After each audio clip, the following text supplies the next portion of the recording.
Assalomu alaykum, hurmatli kitobsevar yurtdoshlar. Men Ismatullaeva Bibi Sharifa. Hozirgi kunda Samarqand viloyati pedagogik mahorat markazida o'z bilimlarimni oshirmoqda. Ushbu kutubxonaga kelganimda Ulug'bek Hamdamning Ota romani qo'limga tushdi. Bu kitobni men bir necha marotaba mutolaa qilgan bo'lsam-da, yana ham o'qigim keladi. Undagi haqiqiy hayotdagi bo'ladigan muammolar, insonning boshiga tushadigan turli xil vaziyatlarda qanday qilib yechim topganligi haqida turli xil taqdirlar berilgan. Ushbu vaziyatlar meni esa juda ham ta'sirlantirdi. Ba'zida yig'lashga ham undaydi.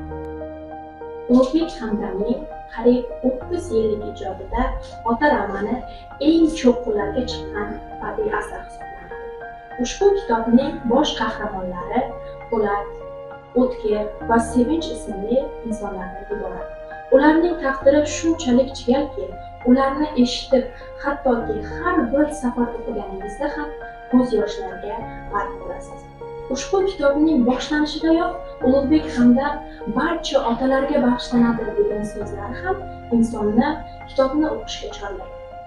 Ota romanidagi voqealar, ya'ni ota obrazi, ona va farzandning hayotdagi qanday mas'uliyatlarga ega bo'lishligi haqida ma'lumot beradi. Ushbu kitobni o'qishni tavsiya etaman, chunki bu kitobda taqdir zarbalariga qanday qilib tik tura olish haqida oddiy, sodda qilib aytganda juda ham keng ma'lumotlar berilgan.